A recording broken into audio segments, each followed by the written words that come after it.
एक दिन निषाद राजगुह ने कहा, राघव आप बड़े होकर के राजा बन जाओगे, राजकुमार हो, हम तो दीनहीन हैं। अभी तो हम साथ खेलते हैं मिलते हैं, उसके बाद फिर महल में तो हमारा प्रवेश भी नहीं होगा, कौन राजा के सन्निकट पहुंच पाए? फिर तो हमारी आपकी ये मित्रता केवल स्मरण मात्र रह जाएगी। तो भगवान श्री रघुनंदन ने कहा, अगर ऐसी बात है तो मित्र, मैं राजा बनने के पहले तुमको राजा बनाऊंगा। और उसी दिन जाकर के भगवान महल में बैठे और उदास बैठे कुछ सोच रहे थे। श्री चक्रवर्ती जी ने पूछा, राम आज तुम इतने उदास क्यों हो? तो राम जी ने सारा कारण बताया, मेरे मित्र निषाद गुह ने ऐसी बात कही है और मैंने वचन दिया है कि तुम्हें राजा बनाने के बाद ही मैं राजा बनूंगा। तो अब मेरा ये वचन कैसे पूरा हो? दशरथ जी ने कहा, बेटा तुम्हारा वचन मेरा वचन है, मैं पूरा करूंगा। कल ही मैं निषाद राज को राजा घोषित कर देता हूं और दूसरे दिन ही निषाद को बुलाकर रघुह को श्रृंगवेरपुर जो जंगल का राज्य था, वो राज्य निषाद राजगुह को भगवान दशरथ जी ने सौंप दिया। बोले वहां का राज्य तुम संभालो। जंगल का राजा घोषित कर दिया। तो भगवान की कृपा से ही निषाद राजगुह को श्रृंगवेरपुर का राज्य प्राप्त है। निषाद राजगुह कहते हैं, प्रभु ये राज्य तो आपका ही है, अब आप कहीं मत जाओ। पिताजी के वचन को पूर्ण करने के लिए 14 वर्ष वन में रहना हो, और ये भी वन ही है, और यहां सब प्रकार की सुविधा भी है, आपके व्रत का और नियम का पालन भी हो जाएगा और आपको कोई असुविधा भी नहीं होगी। वयम प्रेष्या भवान भर्ता साधु राज्यम प्रसादिनः। निषाद राजगुह ने कहा, वयम प्रेष्याः, हम आपके प्रेष्य हैं। प्रेष्य माने सेवक, आज्ञाकारक। वयम प्रेष्या भवान भर्ता, आप हमारे स्वामी हैं। साधु राज्यम प्रसादिनः, आनंद पूर्वक आप यहाँ राज्य का संचालन करें, हम सब मिलकर के आपकी सेवा करेंगे। निषाद राजगुह को भगवान ने हृदय से लगा लिया। भुजाभ्याम साधु वृत्ताभ्याम पीडयन वाक्यम अब्रवीत। महर्षि वाल्मीकि लिखते हैं कि निषाद राज की इस आत्मीयता को सुनकर भगवान रघुनंदन अपनी दोनों भुजाओं से, देखो भाई कथा में जो आओ वहीं बैठ जाओ, ज़्यादा देर ये उठना बैठना अगल बगल, जहाँ आइए पीछे से आइए तो पीछे बैठिए। बोलो श्री सीतारामचंद्र भगवान की जय। जय सीताराम। 2 बार भगवान नाम संकीर्तन कर लें। श्रीमन्नारायण नारायण नारायण, श्रीमन्नारायण नारायण नारायण, श्रीमन्नारायण नारायण नारायण, श्रीमन्नारायण नारायण नारायण, श्रीमन्नारायण नारायण नारायण, श्रीमन्नारायण नारायण नारायण, श्रीमन्नारायण नारायण नारायण, श्रीमन्नारायण नारायण नारायण, भजमन्नारायण नारायण नारायण, भजमन्नारायण नारायण नारायण, ओ श्रीमन्नारायण नारायण नारायण, श्रीमन्नारायण नारायण नारायण, ओ श्रीमन्नारायण नारायण नारायण, श्रीमन्नारायण नारायण। श्री सीतारामचंद्र भगवान की जय। कथा में आवे तो इतनी शांति से बैठ जाए कि जिसके बगल में बैठे उसको भी न पता चले कि कोई बैठा। ये कथा में आने की विधि। अयोध्या में कुश और लौ जब राम कथा का गायन कर रहे थे तो भगवान श्री राम अपने सिंहासन पर विराजमान थे। भगवान श्री राम ने विचार किया कि कथा तो नीचे बैठकर सुननी चाहिए। वक्ता के बराबर आसन लगा करके कथा सुने तो उसके पुण्य का नाश हो जाता है। वक्ता से ऊंचा आसन लगा करके श्रोता बैठे तो उसको नरक की प्राप्ति होती है। वक्ता से नीचे बैठकर वो कथा श्रवण करे, ये विधि। राम जी ने देखा कथा हो रही है और मैं सिंहासन पर बैठा हूं, ये मर्यादा नहीं है, मुझे भी चल करके नीचे बैठना चाहिए लोगों के बीच में। भगवान ने विचार किया कि मैं उठ करके अगर नीचे जाऊंगा तो मेरे जाने से लोगों का मन कथा से टूटकर मेरी तरफ आकृष्ट हो जाएगा, मुझे देखकर लोग संकोच में इधर उधर होने लगेंगे और लोगों के मन को कथा से हटा करके मैं अपनी तरफ आकृष्ट करूं अपने व्यवहार और आचरण के द्वारा, तो ये कथा का अपराध होगा। कथा में बहुत फॉर्मेलिटी के चक्कर में नहीं पड़ना चाहिए, जो आवे आ जाए, चुपचाप बैठ जाए, शांति से इशारे से काम कर ले, हो गया। कथा में आने पर, आपके आने पर सबका ध्यान, श्रोताओं का ध्यान कथा से टूटकर आपकी तरफ जाए, कथा वक्ता का ध्यान भगवान की कथा से टूटकर आपकी तरफ जाए, तो आपको पुण्य नहीं मिला, आपको पाप लग गया। ये सोच लेना, हम व्यासपीठ से बोल रहे हैं। इसलिए कथा में कभी भी आओ, अपना प्रदर्शन करने मत आओ। हम कथा में जा रहे हैं, हमको लोग जाने कि हम आए, तो आकर के बैठ जाओ, भगवान जान रहे हैं सब कौन सुन रहा कौन सुना रहा।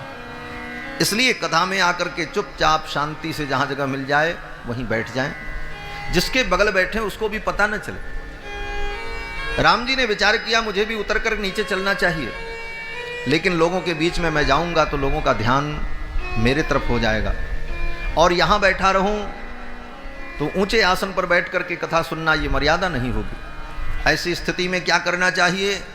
तो भगवान श्री राम अपने सिंहासन से धीरे से उठे। कितने धीरे उठे? महर्षि वाल्मीकि ने लिखा है रामायण के बालकांड में ही, सचापि राम परिषद गतसनैहि। राम जी अपने आसन से इतने धीरे से उठे और जाकर के परिषद में, साधारण लोगों के बीच में, जहां साधारण लोग बैठे, सचापि राम परिषद गतसनैहि बुभूषयासक्त मना बभूव। और साधारण लोगों के बीच में जाकर के राम जी इतने धीरे से बैठे कि जिसके बगल बैठे उसको भी पता नहीं चला कि राम जी हमारे बगल आके बैठे। ये कथा के लिए ये प्रमाण है वाल्मीकि रामायण में, देख लें। राम से बड़ा कोई नहीं है, चाहे जो हो। इसलिए राम जी की इस मर्यादा का, राम कथा तो मर्यादा पुरुषोत्तम की कथा, हम जीवन के हर क्षेत्र की मर्यादा का पालन करें, यही मर्यादा पुरुषोत्तम के चरित्र को सुनने और सुनाने का फल है। बंधुओं, मैं विषय वस्तु का विवेचन कर रहा था कि निषाद राजगुह ने भगवान से कहा कि वयम प्रेष्या भवान भरता साधु राज्यम प्रसादिनः। हम आपके सेवक हैं, आप मेरे स्वामी हो, आप सुखपूर्वक यही राज्य का संचालन करो। निषाद राजगुह की इस आत्मीयता को देखकर भगवान बहुत प्रसन्न हुए और भगवान ने उठ करके निषाद राजगुह को हृदय से लगा लिया, आलिंगन प्रदान किया, उनको हृदय से लगाया। महर्षि वाल्मीकि कहते हैं भुजाभ्याम साधुवृत्ताभ्याम। जिन भुजाओं से राम जी ने निषाद राजगुह को पकड़ करके हृदय से लगाया, महर्षि वाल्मीकि का मन उन भुजाओं के गुण चिंतन में ही चला गया। कथा तो यही, भगवान की आंखों का भाव आवे तो आंख के ही गुणों का चिंतन होने लग जाए, भगवान के चरणारविंद का वर्णन आ जाए तो चरणारविंद के गुण का ही चिंतन होने लग जाए, भगवान के स्वरूप का वर्णन आ जाए तो स्वरूप में ही हमारा मन अटक जाए, जहां जाए मन तहीं लो भाई। यही भगवान की कथा। भगवान के रूप में, नाम में, लीला में, उनके वचन में, इन सारे चीजों में हमारा मन रमता रहे। महर्षि वाल्मीकि वर्णन करते हैं कि भुजाभ्याम साधुवृत्ताभ्याम, भगवान की भुजाएं कैसी हैं?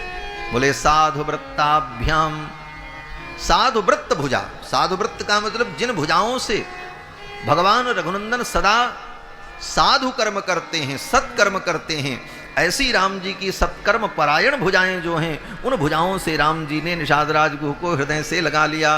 भुजाभ्याम साधुवृत्ताभ्याम पीडयन। पीडयन माने कस करके हृदय से लगा लिया। पीडयन वाक्यम अब्रवीत, और हृदय से लगा करके कहा निषाद राज,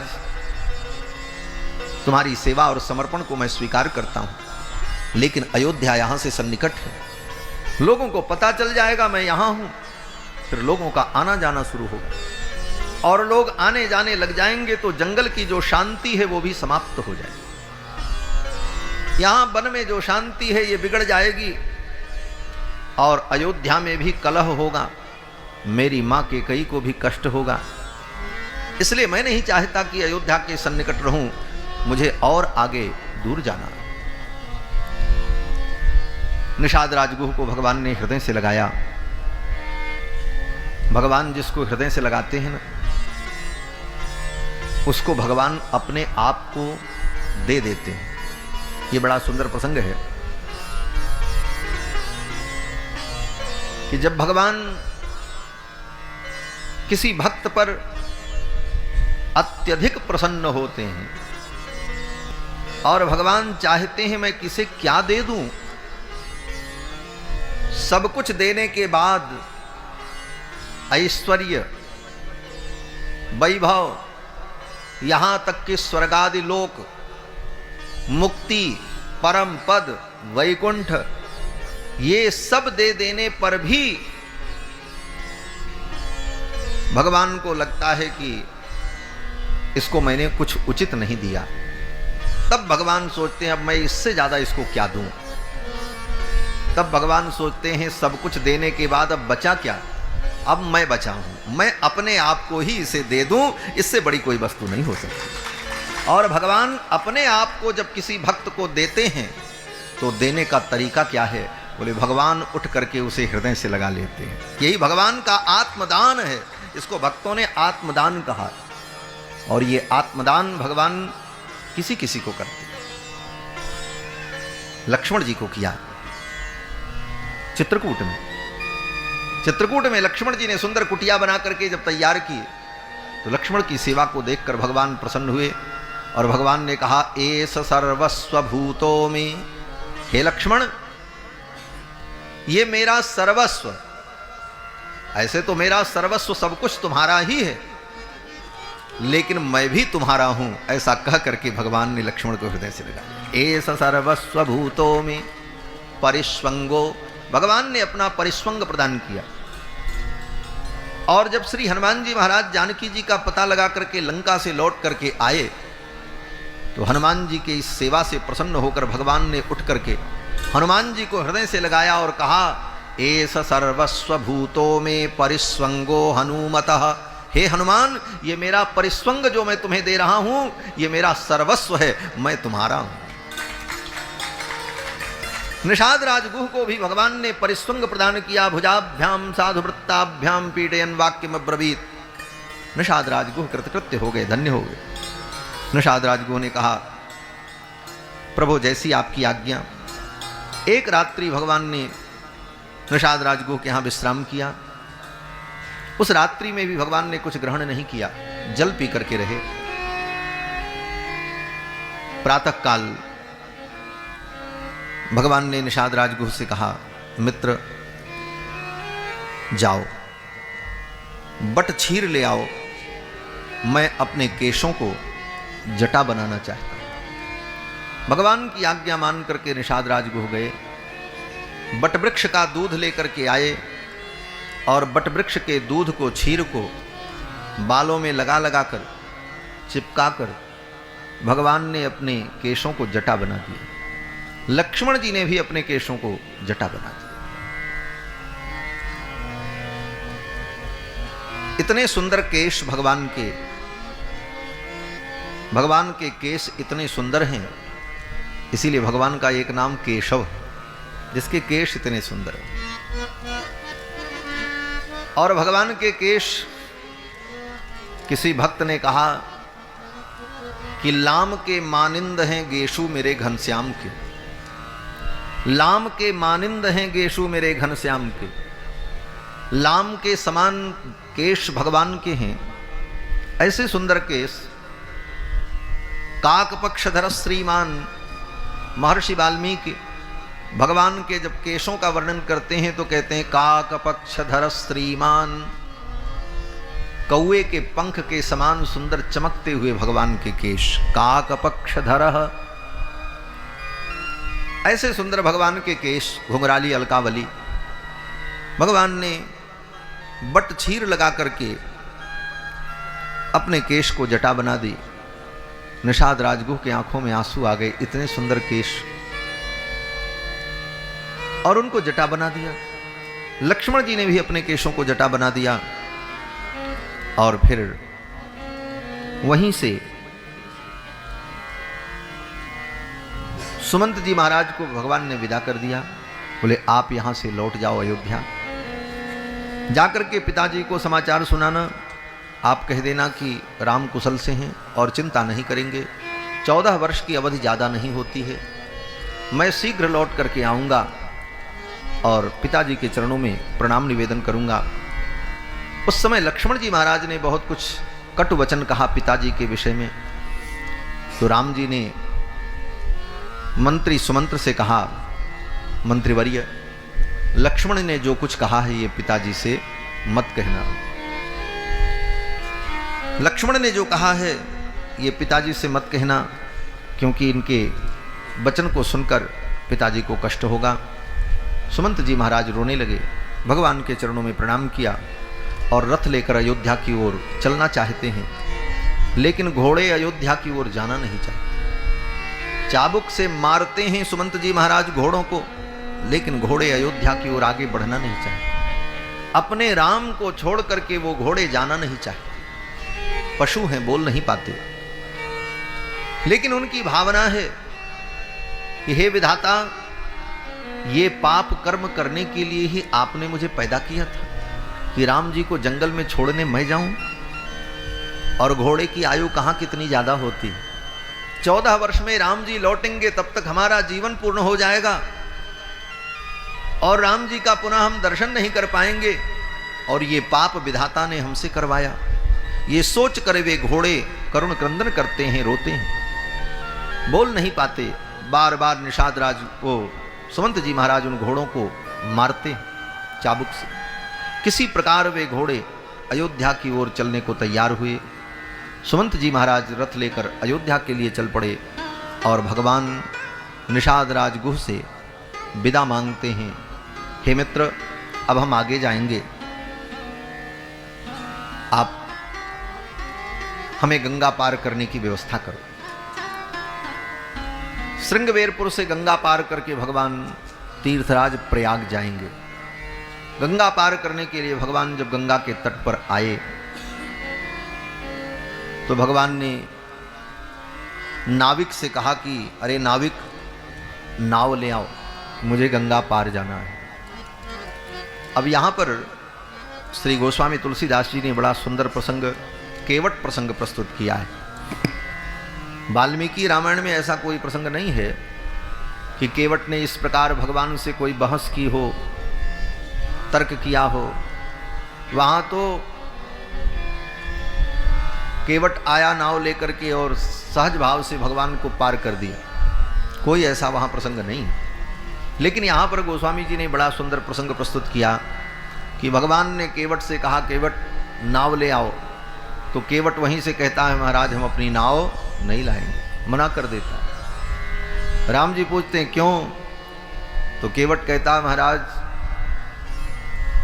आपके चरण में जादू है, आपके चरण की रज पड़ते ही पत्थर की शिला स्त्री बन जाती है, मैंने सुना है, और मेरी ये नाव तो लकड़ी की है और पानी में इतने दिन भीगी हुई है, बड़ी मुलायम है, शिला तो तब भी कठोर होती है, ये नाव तो लकड़ी की और पानी में भीगी हुई, आपके चरण की रज पड़ते ही मेरी नाव स्त्री हो जाएगी, और अगर मेरी नाव स्त्री हो गई तो एक स्त्री का तो मैं भरण पोषण नहीं कर पा रहा हूँ। अस्ति में गृहिणी गेहे किम करोम्यपराम्य हम। भगवान कहते हैं, ओ निषाद राज, केवट कहता है कि एक गृहिणी तो पहले से मेरे घर में, अस्ति में गृहिणी गेहे किम करोमी, इस दूसरी गृहिणी को मैं लेकर के क्या करूंगा, इसलिए हे प्रभु मैं नाव लेकर के नहीं आऊंगा। मांगी नाव न केवट आना, कहीं तुम्हारे मरम में जाना। मांगी नाव न केवट आना, कहीं तुम्हारे मरम में जाना। चरण कमर रज कहूँ कही, मानुष करनि मूर कछु अहि। चरण कमल रज कहूँ सब कही, मानुष करनि मूर कछु अहि। छुअत शिला भई नारी सुहाई, पाहन ते न काट कठिनाई। छुअत शिला भई नारी सुहाई, पाहन ते न काट कठिनाई। तरन्यु मुनि गरनी होई जाई, बाट पर मोहि नाव उड़ाई। तरन्यु मुनि गरनी होई जाई, बाट पर मोहि नाव उड़ाई। मागी नाव न केवट आना, कहीं तुम्हार मरम में जाना। कहीं तुम्हार मरम में जाना। कहीं तुम्हार मरम में जाना। केवट ने कहा, महाराज हम आपके मर्म को जानते हैं। चरण कमल रज कहूँ सब कहाई, मानुष करन मूरी कछुआ है।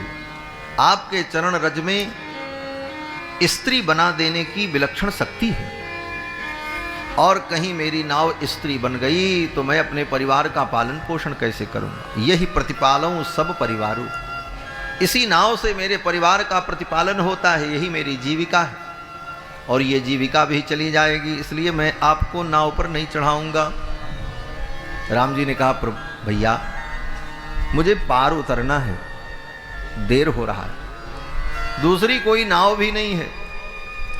तो केवट ने कहा, तो महाराज मेरी भी एक शर्त है। जो प्रभु पार अवसिगा चहु, तो मोहि पद पदुम पखारन कहू।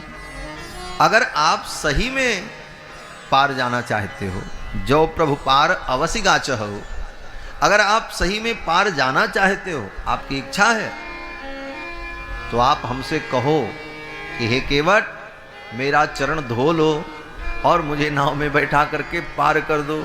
मोहि पद पदुम पखारन कहू, आप हमसे कहो, क्योंकि गर्ज आपकी है, हमारी कोई गर्ज नहीं है, आप इसी पार रहो। केवट का कहने का भाव, इस पार रहोगे तो हम आपका दर्शन करते रहेंगे, उस पार होते ही तो आप चले जाओगे। क्यों बोले, फिर राम जी तो रुकेंगे नहीं, और जब तक गंगा पार नहीं करेंगे तब तक यहाँ खड़े रहेंगे, तो मैं इनका दर्शन करता रहूँगा। इसलिए केवट ने कहा, महाराज बाजी तो हमारे हाथ में है, अगर आपको पार जाना है तो आप स्वयं कहो कि हे केवट तुम मेरा चरण धो लो और मुझे पार करो। भगवान केवट के इस वचन को सुन करके मुस्कुराने लगे। केवट इतना भोला भी नहीं, केवट को इतना पता है कि भगवान के चरण की रज से अगर कोई वस्तु स्त्री बन जाती है तो राम जी अयोध्या से चले और कितने बार रथ से नीचे उतरे, फिर रथ पर बैठे। अगर राम जी के चरण रज के स्पर्श से हर वस्तु स्त्री बन जाती तो रथ पर बैठते ही रथ ही स्त्री बन गया होता, और रथ से उतरे नीचे और कोई कंकड़ पत्थर पैर में पड़े वो स्त्री बन जाए, तो अब तक तो अयोध्या से चलकर यहां तक आने में स्त्रियों की तो लाइन लग गई होती महाराज, फैक्ट्री खुल जाती। केवट इतना भोला नहीं है, केवट सब जानता है, लेकिन केवट का एक उद्देश्य है। उद्देश्य यह है कि राम जी अयोध्या से चले। इनके माता पिता परिवार पुरजन सब छूट गए, परिजनों का वियोग हुआ, राम जी का मुखमंडल उदास है। केवट चाहता है राम जी मेरे घाट पर आए हैं तो यहां से राम जी को मैं हंसा करके विदा करूं, राम जी हंसते हुए जाएं, मुस्कुराते हुए जाएं, इनका मुस्कुराता मुखमंडल मैं देखूं, क्योंकि अभी तक राम जी बड़े गंभीर हैं, बहुत ही उदास हैं। ऐसे तो राम जी का वनवास हुआ इसलिए राम जी उदास नहीं हैं। नममले वनवास दुखतः मुखाम बुजश्री रघुनंदनस्य। गोस्वामी जी महाराज कहते हैं कि कल राज्य मिलने वाला है, और तब तक घोषणा हो गई कि नहीं अब राज्य नहीं, अब तो वन में जाना है। लेकिन इसके बाद भी राम जी के मुखमंडल पर प्रसन्नता बनी रही। नममले वनवास दुखतः मुखाम्बुजश्री रघुनंदनस्य। रघुनंदन के मुखाम्बुज की जो कांति है वो कांति बिगड़ी नहीं, लेकिन परिजनों का जो वियोग है उस वियोग के कारण भगवान बड़े गंभीर हो गए। और भगवान जब मुस्कुराते हैं तो ठाकुर का मुखमंडल भक्तों के जन्म जन्मांतर के शाप ताप का निराकरण करने वाला होता है। केवट ने सोचा मेरे द्वार पर भगवान आए हैं तो यहां से ये प्रसन्न होकर के जाएं, मुस्कुराते हुए जाएं, इसलिए केवट ने इस प्रकार की बात की। राम जी ने कहा मुझे बहुत विलंब हो रहा है, जल्दी करो, मुझे पार कर दो। तो केवट ने कहा महाराज जब तक मैं आपका चरण धो नहीं लूंगा तब तक मैं आपको पार नहीं करूंगा। पद कमल धोई चढ़ाई नाव नाथ न उतराई चहूं। मैं आपका चरण धोऊंगा और चरण धोने के बाद आप नाव पर नहीं बैठेंगे, चढ़ाई मैं आपको नाव पे चढ़ाऊंगा। क्यों? बोले आपका चरण जमीन पे पड़ेगा फिर मिट्टी लग जाएगी, फिर वो रज पड़ेगी तो फिर काम गड़बड़, तो हम कई बार धोएंगे आपका चरण। इसलिए चरण धोने के बाद हम आपको अपनी गोद में उठाएंगे और तब नाव में बैठाएंगे। पद कमल धोई चढ़ाई नाव। और महाराज हमको कोई उतराई नहीं चाहिए। मोहि राम राउर आनी दशरथ शपथ सब सांची कहूं। हे प्रभु मैं जो कह रहा हूं सत्य कह रहा हूं। आपके पिताजी की शपथ लक्ष्मण जी को अच्छा नहीं लगा। ये 2 कौड़ी का आदमी मेरे बाप तक पहुंच गया, मेरे बाप का नाम ले रहा।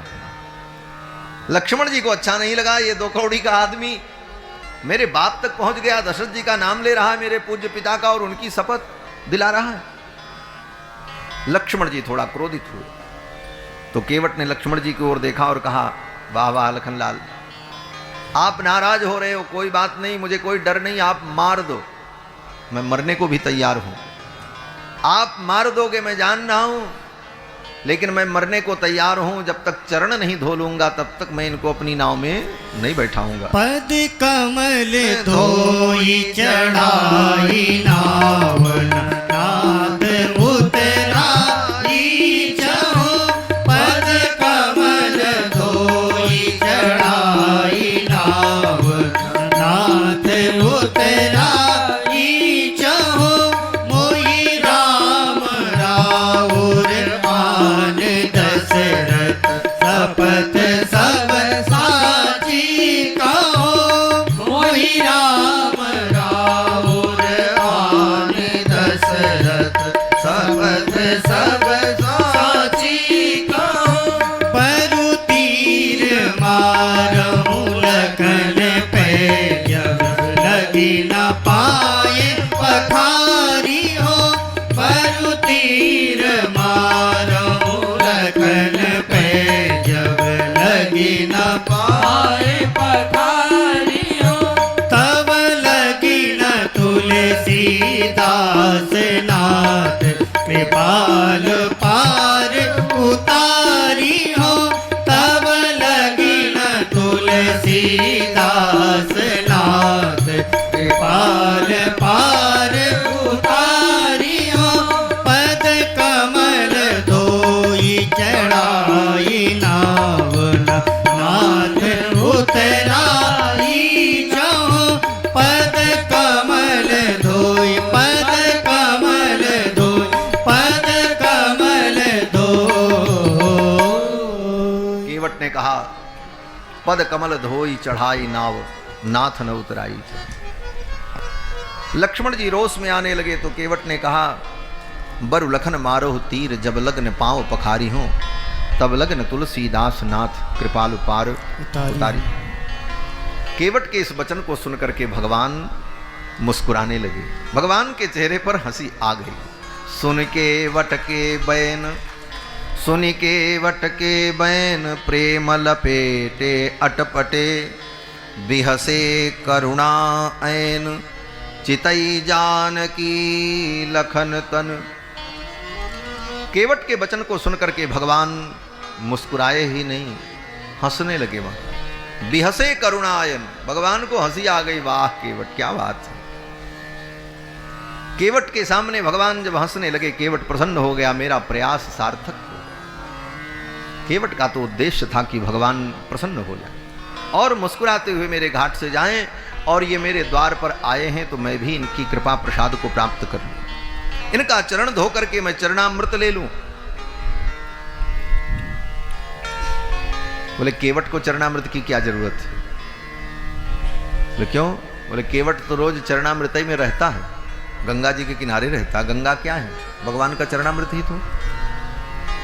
बामन भगवान के चरण को धो करके ब्रह्मा जी ने कमंडल में रख लिया, वही गंगा जी। विष्णु पादाब्ज संभूता गंगा त्रैलोक्य पावनी। भगवान नारायण के चरण कमल से प्रकट होने वाली गंगा विष्णु पादोदका, वो तो चरणामृत ही है। और चरणामृत के तट पर, गंगा के तट पर पैदा हुआ, गंगा का जल रोज पीता है, गंगा में नहाता है, गंगा से ही उसका गुजारा है, उसी में उसका जीवन है। उस व्यक्ति को चरणामृत की क्या जरूरत? लेकिन केवट ने सोचा ये तो गंगा जी चरणामृत हैं, लेकिन आज हमको जो चरणामृत मिलेगा राम जी का, ये कुछ विशेष होगा। क्या विशेष होगा?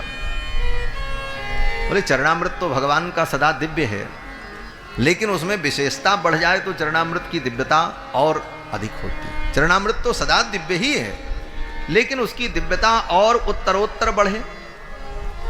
बोले सीधे सीधे भगवान को स्नान करा करके उस जल को ले लें, वो चरणामृत। लेकिन विधि क्या है? विधि यह है कि भगवान को, शालग्राम भगवान को तांबे के पात्र में विराजमान करके चंदन से, अष्टगंध से अष्टदल पद्म अथवा षटकोण यंत्र का निर्माण करके, फिर उसमें सूती वस्त्र बिछाकर तुलसी दल रख करके, तब उसमें शालिग्राम भगवान को विराजमान करके सुंदर पवित्र जल लेकर उस जल में केसर, इलायची, जायफल, चंदन, इन पवित्र द्रव्यों को डालकर और तब शंख में रखकर, दक्षिणामुखी शंख में रखकर, दक्षिणावर्ती शंख में रखकर घंटा निनाद करते हुए, मंत्र पाठ करते हुए, भगवान का नामोच्चारण करते हुए भगवान को स्नान करावे, तब चरणामृत निर्मित हो। वो और दिव्य चरणामृत। ऐसे तो भगवान का चरणामृत कैसे भी आप स्नान कराओ चरणामृत है, लेकिन ये सब विधि जब उसमें की जाए तो उसकी दिव्यता और विलक्षण होती। केवट ने सोचा ये तो गंगा जी चरणामृत है ही हैं। ब्रह्मा जी ने भगवान के एक चरण का प्रक्षालन कर लिया तो ये गंगा जी प्रकट हो गई। लेकिन आज हम भगवान के दोनों चरण का प्रक्षालन करेंगे, दोनों चरणों का चरणामृत लेंगे। गंगा जी भगवान के एक चरण का चरणामृत है बस। क्यों? बोले बामन भगवान जब राजा बलि के यहां 3 पग पृथ्वी की याचना करने गए, इंद्र के कहने पर, तो बामन भगवान जब पहुंचे तो राजा बलि ने स्वागत किया। स्वागतम ते नमस्तुभ्यम, हे भगवान आपको प्रणाम है, आज मैं धन्य हो गया। अद्यनः पितरस्तृप्ताः अद्यनः पावितम कुलम, आज मेरे पितर तृप्त हो गए, मेरा कुल पवित्र हो गया, क्योंकि आप मेरे द्वार पर आए। मैं आपकी क्या सेवा करूं? बामन भगवान ने कहा बस 3 पग पृथ्वी चाहिए। 3 पग पृथ्वी भगवान ने क्यों मांगी?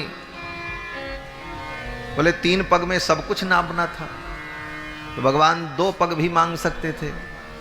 2 पग मांग लेते, उसी में सारा ब्रह्मांड नाप लेते। भगवान को जो करना हो तो कर ही लेंगे, उनको कौन रोक पाएगा। अगर भगवान यही कहते 3 नहीं 4 पग पृथ्वी दे दो, तब भी वो सारा ब्रह्मांड नाप लेते, क्योंकि जीत तो उन्हीं की है, पट भी उनकी और चित भी उनकी। भगवान जो चाहे वही होता है। तो फिर 3 पग की याचना ही क्यों की? तो हमारे संत जन कहते हैं देखो, वेदों में जो भगवान के चरित्र का वर्णन है, नित्य चरित्र, वेदों की उस वाणी को सार्थक करने के लिए ही भगवान अवतार लेकर के तदनुकूल लीला करते हैं। भगवान लीला करते हैं, उस प्रकार की लीला लिखी जाती है, ऐसा नहीं। वेदों में अनादिकाल से अपौरुषेय वेदों में भगवान की जिन लीलाओं का सूत्र है, लीलाओं का वर्णन है, उन्हीं के अनुकूल भगवान लीला करते हैं। वेद मंत्रों को भगवान प्रमाणित करते हैं। वेदों में भगवान का जो चरित्र पहले से लिखा है अनादिकाल से, क्योंकि वेद तो अनादि है, नित्य। तो वेदों में भगवान का जो नित्य चरित्र है, उन वेद मंत्रों को सार्थक करने के लिए, वेद मंत्रों को प्रामाणिक करने के लिए भगवान वैसा ही चरित्र करते हैं। तो वेदों में मंत्र है, त्रीणि पदा विचक्रमे विष्णुर्गोपा अदाभ्य। वेदों ने कहा कि भगवान विष्णु ने 3 पग में संपूर्ण ब्रह्मांड को अधिकृत कर लिया, ये सूत्र वेदों में कहा। अब ये वामन भगवान के चरित्र का मूल है वेदों में। तो उस वेद मंत्र को चरितार्थ करने के लिए भगवान ने अवतार लेकर के वामन के रूप में 3 पग पृथ्वी की याचना की। बोले हमको 3 पग चाहिए। 1 पग में ही भगवान ने सब कुछ नाप लिया, और जब भगवान ने अपना चरण बढ़ाया तो एक चरण भगवान का पृथ्वी पर और दूसरा चरण ब्रह्मलोक पहुंचा। ब्रह्मा जी ने भगवान के चरण को धो करके कमंडल में रख लिया, वही गंगा जी। एक चरण केवल एक चरण, बस एक चरण तो वामन भगवान का पृथ्वी पर था, और दूसरा चरण भगवान ने उठाया तो सीधे ब्रह्मलोक पहुंच गया। इतना विशाल रूप। तो ब्रह्मा जी ने भगवान के एक चरण के अंगूठे को धोकर, और अंगूठा भी नहीं, अंगूठे के नख को धोकर, नख निर्गता सुरवंदिता कहते हैं ना, कि भगवान के नख से गंगा जी प्रकट हुए। क्यों? बोले भगवान जब वामनावतार में पृथ्वी पर खड़े हैं, एक चरण भगवान का पृथ्वी पर और दूसरा चरण ब्रह्मलोक पहुंचा, तो अब सोच लो भगवान का चरण कितना बड़ा रहा होगा, और भगवान की आकृति कितनी बड़ी विराट रही होगी। और उसी अनुपात में भगवान के चरण का पंजा रहा होगा, और जितना विशाल भगवान के चरण का पंजा, उसी अनुपात में भगवान के श्री चरण कमल की उंगलियां होंगी। तो ब्रह्मा जी को तो भगवान के एक चरण का भी पूरा पूरा दर्शन नहीं हुआ, केवल अंगूठे का अग्रभाग ही ब्रह्मा जी को दिखाई पड़ रहा था, वह भी इतना विशाल, और उसके केवल नख भाग का ही ब्रह्मा जी स्पर्श करके धो पाए, पूरा चरण धोने का कहां सामर्थ्य था। और भगवान के नख का स्पर्श होने से वो जल इतना पवित्र हो गया कि गंगा त्रैलोक्य पावनी, गंगा त्रिलोकी को पावन करने वाली। केवट ने सोचा कि आज तो मेरा भाग्योदय हुआ, जो सौभाग्य ब्रह्मा को नहीं मिला वो सौभाग्य मुझे मिलने जा रहा है। भगवान के आज मैं दोनों चरण का प्रक्षालन करूंगा, और केवल अंगूठे का नहीं, पूरे चरण का धो धो करके चरणामृत प्राप्त करूंगा, ये सौभाग्य मुझे मिलेगा। केवट ने सोचा ये सौभाग्य तो ब्रह्मा को भी नहीं। और केवट ने विचार किया कि वो गंगा जी जब प्रकट हुई तो भगवान ब्रह्मचारी थे, अकेले थे, ब्याह भी नहीं हुआ था। ब्रह्मचारी बनकर के वामन भगवान गए थे भिक्षा मांगने के लिए राजा बलि के। और ब्रह्मचारी के लिए तो स्त्री का स्पर्श भी निषेध है, स्त्री को छूना भी नहीं चाहिए, ब्याह करना तो दूर की बात ब्रह्मचारी के लिए। मनु जी ने तो यहाँ तक लिखा है कि मात्रा स्वस्त्रा दुहित्रापि न विविक्तासनो भवेद बलवान इंद्रियग्राम विद्वांसमपि कर्षति। मनुस्मृति में कि ब्रह्मचारी के धर्म का निरूपण करते हुए मनु जी कहते हैं कि ब्रह्मचारी को अपनी मां और अपनी बहन के साथ भी एकांत में सन्निकट में नहीं बैठना चाहिए, इतना कठोर धर्म। मात्रा स्वस्त्रा दुहित्रापि न विविक्तासनो भवेद, विविक्तासनम माने सन्निकटे आसनम, ये धर्म है। तो वामन भगवान तो ब्रह्मचारी हैं, लेकिन आज भगवान बोले गृहस्थ हैं, दिव्य दंपति श्री सीताराम चंद्र जी जुगल सरकार हैं, 2 ठाकुर। वहां तो ब्रह्मा जी को एक चरण मिला, और यहां बोले एक ही ठाकुर 2 रूपों में, और दोनों ठाकुर के चरण की प्राप्ति आज होगी। इसलिए केवट कहता है कि ऐसा सौभाग्य तो ब्रह्मा का भी नहीं जो मुझे मिलने जा रहा। और उस समय भगवान ब्राह्मण कुल में अवतरित हुए थे, और आज भगवान क्षत्रिय कुल में अवतरित हैं, क्षत्रिय कुमार हैं। और वो गंगा जी प्रकट हुई चरणामृत। कहाँ प्रकट हुई? बोले ब्रह्मा के कमंडल में। और आज केवट का सौभाग्य, केवट सोचता है आज ये गंगा मेरे कठौता में प्रकट होंगी। ब्रह्मा का कमंडल कितना पवित्र है, ब्रह्मा जी का कमंडल है। साधु महात्माओं का कमंडल जलपात्र बड़ा पवित्र होता है। और केवट का कठौता, बोले केवट का जो कठौता है उसी में उसके बच्चे दाल भात भी खाए होंगे। और तो और केवट है ना, उसका तो धर्म है, उसी में मछली भी खाए होंगे। क्यों? बोले वो तो सब खाते ही, उनका धर्म है, उनके लिए कोई दोष नहीं। देखो, धर्माधर्म का निर्णय शास्त्र का विषय है। मैं बार बार कहता हूं, किसी के लिए वही वस्तु धर्म होती है, किसी के लिए अधर्म होती है। उन लोगों के लिए वो आहार उनका धर्म है, उनको दोष नहीं लगता। लेकिन ब्राह्मणादि जो हैं मांसाहार करें तो उनको दोष लगता है। सुरा इत्यादि जो है वो उन लोगों के लिए दोष नहीं है, उनका पीना उनके लिए धर्म है, उनको कोई पाप नहीं लगता। लेकिन ब्राह्मणादि जो हैं वो सुरापान कर लें तो पतित हो जाते। तो जो चीज़ किसी के लिए अधर्म होती है वही दूसरे के लिए धर्म भी होती है। इसका निर्णय शास्त्र करता है। केवट ने देखा आज मेरी कठौती में गंगा प्रकट होंगी, और वो कठौती जिसमें केवट के परिवार ने, उनके बच्चों ने कभी भात दाल भी खाया होगा, कुछ भी खाया होगा, वो कोई बर्तन पवित्र नहीं। लेकिन केवट का सौभाग्य, कई वर्तकस्य भाग्यम, इस प्रसंग को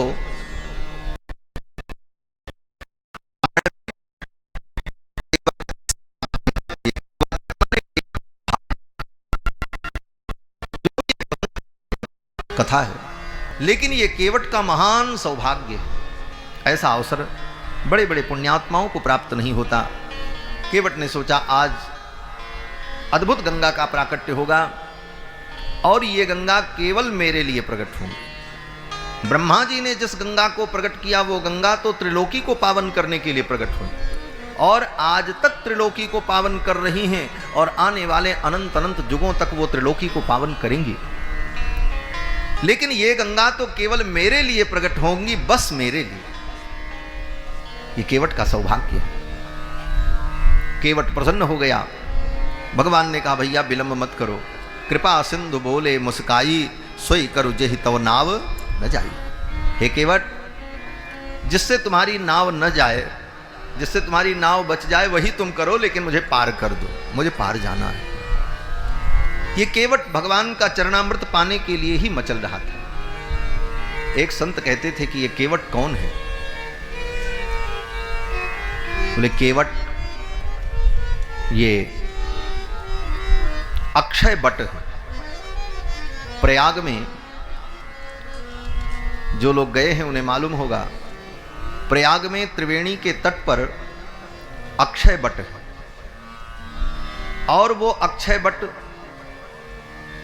कभी समाप्त नहीं होता, इसीलिए उसका नाम अक्षय बट है। प्रलय काल में भी वो अक्षय बट समाप्त नहीं होता। भागवत के 12वें स्कंद में वर्णन है कि प्रलय में जब सब कुछ भगवान के अंदर समाहित हो जाता है, संपूर्ण सृष्टि, और संपूर्ण सृष्टि को भगवान अपने अंदर समाहित करके छोटे से बालक बन करके उसी बट वृक्ष के पत्तों के बीच में लेटकर अपने अंगूठे को भगवान धीरे धीरे पीते रहते।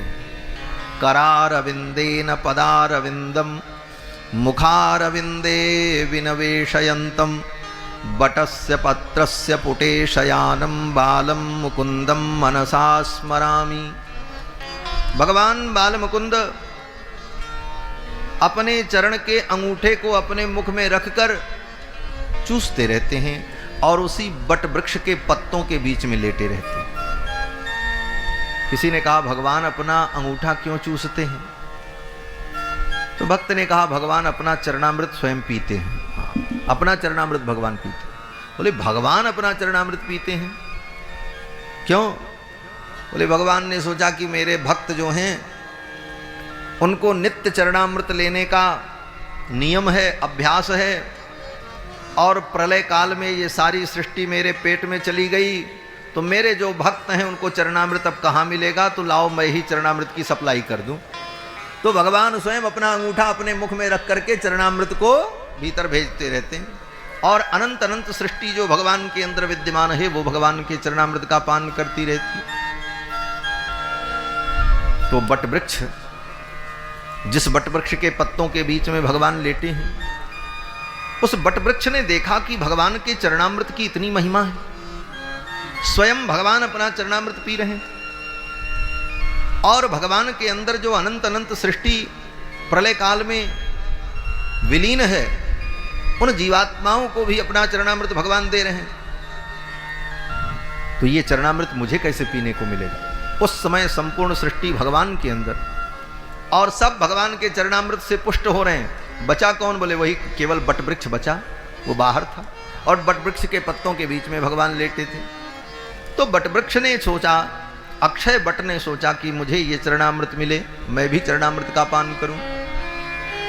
तो भगवान ने उस अक्षय बट की भावना को समझा, और भगवान ने कहा चिंता मत करो, जब मेरा रामावतार होगा तो यहीं पर तुम प्रयाग के पास में गंगा के तट पर केवट बनकर के प्रकट होगे, और तब मेरा चरणामृत धो करके तुम पान कर लेना।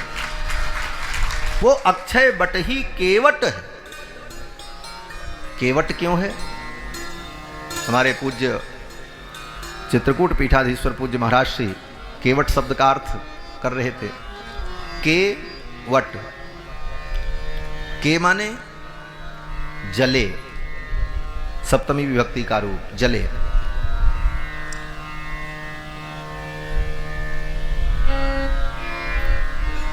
कम जलम, जल को कम कहा जाता है, इसीलिए जल जिस बर्तन में रखा जाए उसको कमंडल कहते हैं।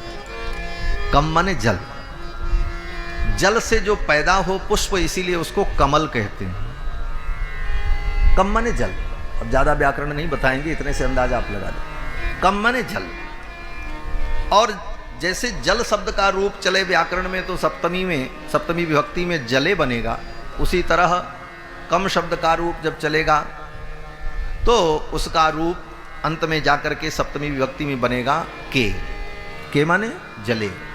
जले का जो अर्थ वही अर्थ के, अर्थात जल में। कौन से जल में? बोले प्रलय के जल में। प्रलय काल में संपूर्ण सृष्टि जब जलमग्न हो जाती है, उस प्रलय के जल में भी जो बट वृक्ष बचा रहता है वही केवट है। के जले वटः केवटः, जो उस प्रलय के जल में भी अवस्थित है, जिसका विनाश नहीं हुआ, वही अक्षय बट केवट है। और केवट ने ये कामना, अक्षय बट ने कामना की कि मुझे भगवान का चरणामृत मिले। तो भगवान ने कहा ठीक है, रामावतार में हम यहीं आएंगे गंगा के तट पर, और यहीं प्रयाग में तुम रहना, बस केवट के रूप में प्रकट हो जाना, तुम्हें चरणामृत प्राप्त हो जाएगा। आज केवट का सौभाग्य प्रकट हुआ। भगवान ने कहा विलंब मत करो, मुझे पार जाना है।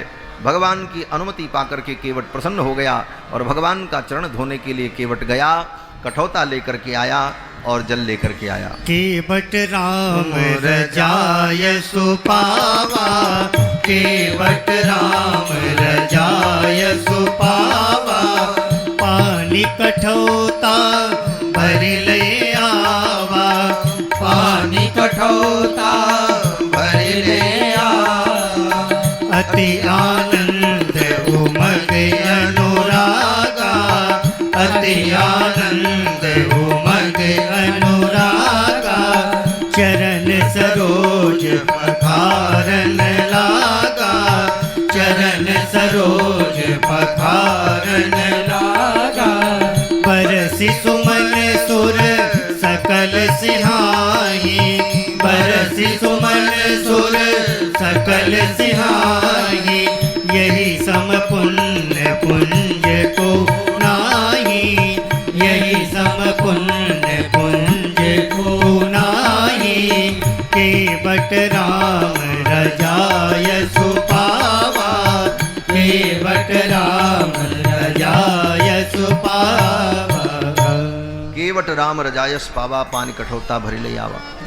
केवट को भगवान ने अनुमति प्रदान की, केवट कठौता लेकर के आया, भगवान का चरण धोने लगा। अति आनंद उमगी अनुरागा, चरण सरोज पखारन लगा।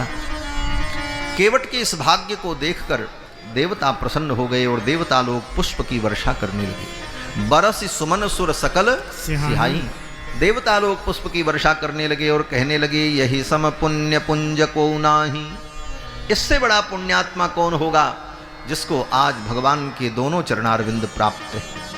केवट ने अनुराग पूर्वक भगवान के चरण का प्रक्षालन किया।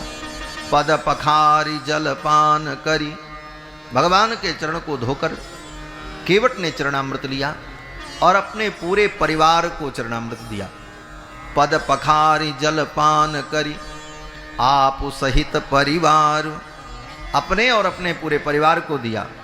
पितर पार करी प्रभु ही पुनि गयऊ मुदित लय पार, और भगवान का चरण धो करके अपने पितरों का भी केवट ने उद्धार कर दिया। केवट के पितर भी तर गए, और जब पितर भी तर गए, गोस्वामी जी कहते हैं पितर पार करी, अपने पितर को पूर्वजों को पार करने के बाद भगवान को पार ले जा रहा, सबको पार लगा दिया। अब राम जी को पार ले जाने के लिए तैयार हुआ। केवट ने भगवान को नाव में बैठाया और नाव लेकर के चल पड़ा।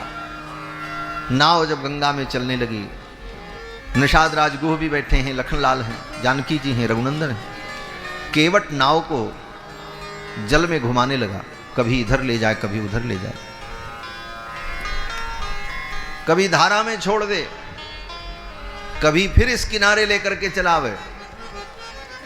तो भगवान ने कहा रे केवट, कब तक ऐसे घुमाते रहोगे, मुझे पार जाना है। केवट ने सोचा बाजी तो हमारे हाथ में, जब तक इनको घुमाएंगे तब तक दर्शन करते रहे, जहां उतारे ये तो चले जाएंगे। केवट ने कहा महाराज ये आपका विषय नहीं है, नाव कैसे चलाई जाती है ये हमारा विषय है, आप तो बैठे रहो चुपचाप से। हाँ, ये आपका विषय नहीं, ये हमारा विषय है और हम आपको पार लगाएंगे, आप विश्वास रखो। भगवान ने कहा ठीक है।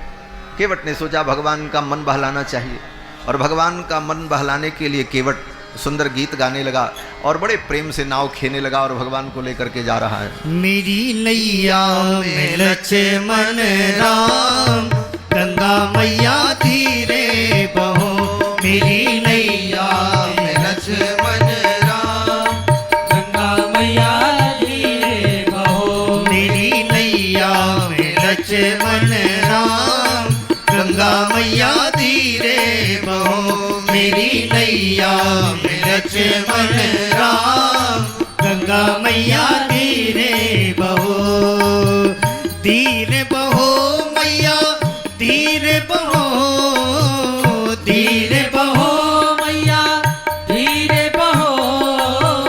धीरे बहो मैया धीरे बहो, धीरे बहो मैया धीरे बहो। मेरी नैया में लक्ष्मण राम, गंगा मैया धीरे बहो।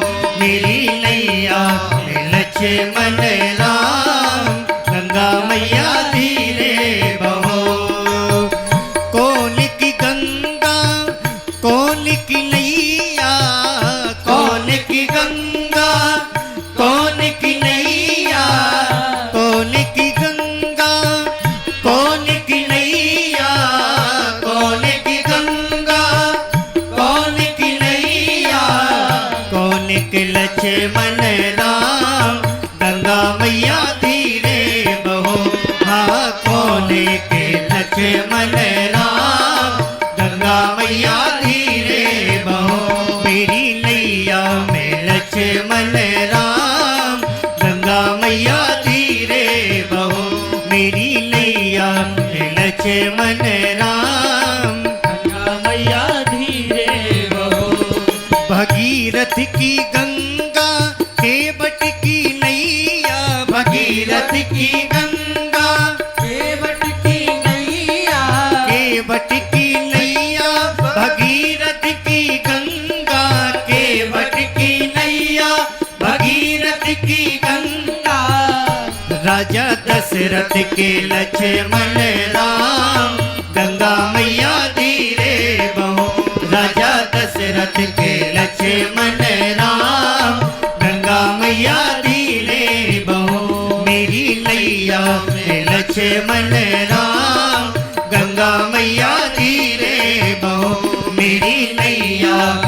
लक्ष्मण राम। गंगा मैया धीरे बहो। काहे आई नैया और काहे आई गंगा, काहे आई नैया और काहे आई गंगा। काहे आई नैया और काहे आई गंगा। काहे आई नैया और काहे आई गंगा। काहे आई लक्ष्मण राम, गंगा मैया धीरे बहो। हाँ काहे आई लक्ष्मण राम, गंगा मैया धीरे बहो। मेरी नैया में लक्ष्मण राम, गंगा मैया धीरे बहो। मेरी नैया में लक्ष्मण राम, गंगा मैया धीरे बहो।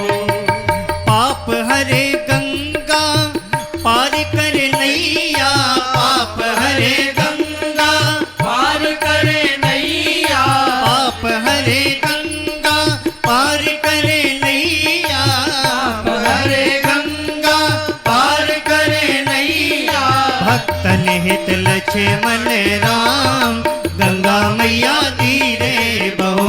हाँ भक्तन हित लक्ष्मण राम, गंगा मैया धीरे बहो। मेरी नैया में लक्ष्मण राम, गंगा मैया धीरे बहो। मेरी नैया में लक्ष्मण राम, गंगा मैया धीरे बहो। धीरे बहो मैया धीरे बहो, धीरे बहो मैया धीरे बहो। धीरे बहो मैया धीरे बहो, धीरे बहो मैया धीरे बहो। मेरी नैया में लक्ष्मण राम, गंगा मैया धीरे बहो। मेरी नैया में लक्ष्मण राम, गंगा मैया धीरे बहो। मेरी नैया में लक्ष्मण राम, गंगा मैया धीरे बहो। मेरी नैया में लक्ष्मण राम, गंगा मैया धीरे बहो। मेरी नैया में लक्ष्मण राम, गंगा मैया धीरे बहो। मेरी नैया में लक्ष्मण राम, गंगा मैया धीरे बहो। गंगा मैया धीरे बहो, गंगा मैया धीरे बहो, गंगा मैया धीरे बहो। बोलो गंगा मैया की जय। श्री तीर्थराज प्रयाग की जय। जय जय सीताराम। केवट भगवान को नाव में लेकर ऐसे ही घुमाता रहा। कुछ देर आनंद का अनुभव किया और फिर भगवान को गंगा पार केवट ने उतारा। गंगा पार उतर करके भगवान रेत में जाकर के खड़े हो गए। उतर ठाड़ी भय सुरसरी रेता, सी राम गुह लखन समेता। गंगा के तट पर भगवान खड़े हो गए और सोचने लगे इस केवट को मैं कुछ दूं, इसने पार किया, इसको कुछ उतराई देनी चाहिए। लेकिन राम जी के पास उस समय हाथ में कुछ था नहीं, क्या देते, खाली हाथ आए थे। भगवान के मनोभाव को श्री जानकी जी जान गईं और जानकी जी ने तुरंत अपने कर की मुद्रिका निकाल करके भगवान को दिया। मनि मुदरी मन मुदित उतारी। अपने कर कमल की मुद्रिका को निकाल करके जानकी जी ने भगवान को दिया और कहा यही दे दो इसको। भगवान वो मुद्रिका केवट को उतराई के रूप में देने लगे। केवट हाथ जोड़ करके खड़ा हो गया। केवट ने कहा नाथ मुझे कुछ नहीं चाहिए, आज मुझे सब कुछ मिल गया। नाथ आज मैं काह न पावा, नाथ आज मैं काह न पावा। मिटे दोष दुख दारिद दावा, मिटे दोष दुख दारिद दावा। बहुत काल में कीन मजूरी, बहुत काल में कीन मजूरी। आज दीन विधि बलि बल बूरी, आज दीन विधि बलि बल बूरी। अब कछु नाथ न चाहिए मोरे, अब कछु नाथ न चाहिए मोरे। दीन दयाल अनुग्रह तोरे, दीन दयाल अनुग्रह तोरे। फिर देवा फिर की बार मोही जो देवा सो प्रसाद में सिर धर लेवा सो प्रसाद में सिर धर लेवा। केवट ने कहा, नाथ आज मैं काह न पावा, आज मुझे क्या नहीं मिला, सब कुछ तो मिल गया। नाथ आज मैं काह न पावा, इस पंक्ति की व्याख्या करें तो बहुत बड़ी बातें हैं इसमें। केवट कहता मुझे क्या नहीं मिला, और केवट को मिला क्या? बोले केवट को मिला भगवान का चरण, और भगवान का चरण ये परम पद है, परम धन है, इससे बड़ा कोई धन दुनिया में हो नहीं सकता। श्री रामानुजाचार्य स्वामी जी महाराज के परमाचार्य श्री यामुनाचार्य स्वामी जी भगवान से प्रार्थना करते हुए कहते हैं कि धनम मदीयम तव पाद पंकजम कदानु साक्षात करवाणि चक्षुषा। हे भगवान, आपके पाद पंकज, आपके पादारविंद ही मेरे परम धन है। भक्तों का परम धन भगवान का पादारविंद है। वही एक ऐसा पद है जिससे बड़ा दुनिया में कोई पद ही नहीं। तद विष्णोः परमम पदम सदा पश्यन्ति सूरयः। वेदों ने कहा कि विष्णु का वो पद परम पद है। उस पद को बड़े बड़े ऋषि मुनि अमलात्मा महात्मा चाहते हैं, सब कुछ त्याग कर उस पद को पाना चाहते हैं। आज केवट को वो मिल गया, इसलिए केवट ने कहा नाथ आज मैं काह न पावा, आज मुझे क्या नहीं मिला, सब तो मिल गया, अब इससे बड़ी चीज क्या हो सकती है। और रही बात आप जो उतराई देना चाहते हो, मैं ले लूंगा, लेकिन अभी नहीं। फिरती बार मोहि जो देवा, लौटते समय आप देंगे तब मैं लूंगा। बोले आज नहीं लेंगे, आप लौट के आएंगे तब देंगे, तब लेंगे, तो बात तो वही हो गई लेने की बात। तो फिर कैसा त्याग है केवट का? कहते हैं केवट के इस त्याग में भी भगवत प्रेम है।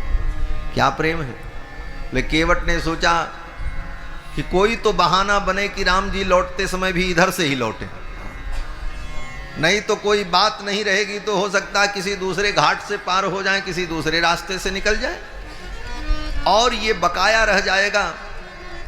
और लौटते समय ये देंगे और मैं लेने की बात कहूंगा तो ये तो सत्यवादी हैं, धर्मनिष्ठ हैं, मर्यादा पुरुषोत्तम हैं। इस अपने वचन का पालन करने के लिए फिर इसी घाट से ये होकर के जाएंगे, तो फिर मुझे राम जी की सेवा का अवसर मिल जाएगा, फिर राम जी का मुझे दर्शन हो जाएगा। इस बुद्धि से, इस चतुराई से केवट ने कहा कि फिरती बार नाथ मोहि देवा, लौटते समय आप जो मुझे देंगे वो मैं स्वीकार करूंगा। फिरती बार मोहि जो देवा, फिरती बार मोहि जो देवा, सो प्रसाद में सिर धरि लेवा, सो प्रसाद में सिर धरि लेवा, फिरती बार मोहि जो देवा, फिरती बार मोहि जो देवा।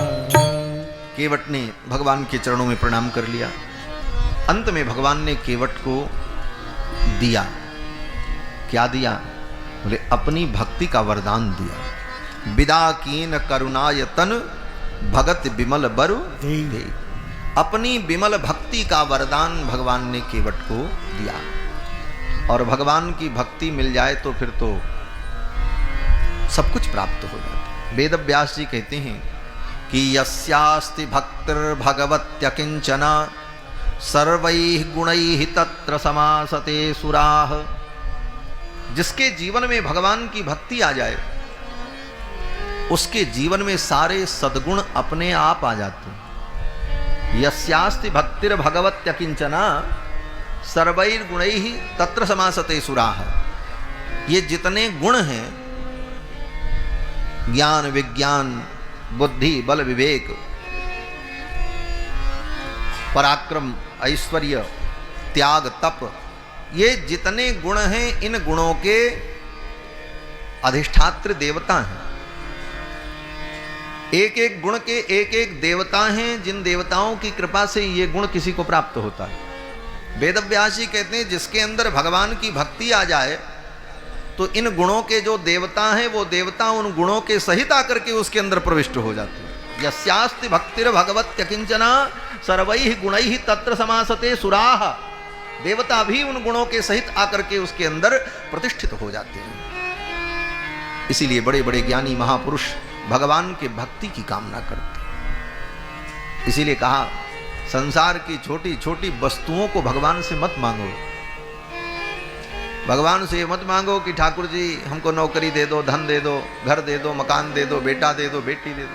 भगवान से कहो प्रभु आप अपने चरणों की भक्ति दे दो। आपकी भक्ति मिली, भगवान की भक्ति मिली तो सब मिल जाएगी।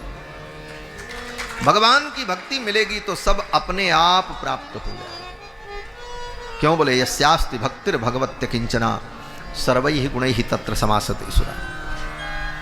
केवट प्रसन्न हो गया। फिर तो भगवान आगे बढ़े, गंगा में स्नान किया। तब मज्जन कर रघुकुल नाथा पूज पार्थिव नायऊ माथा। गंगा में भगवान रघुनंदन ने स्नान किया और स्नान करने के बाद पार्थिव पूजन किया, भगवान शिव का पूजन किया। उस समय श्री जानकी जी ने गंगा जी की प्रार्थना की। श्री जानकी जी ने गंगा जी से प्रार्थना की, हे गंगे मैं आपके चरणों में प्रणाम करती हूँ। आप ऐसी कृपा करो कि अपने पति और देवर के साथ 14 वर्ष की इस वनवास अवधि को पूर्ण कर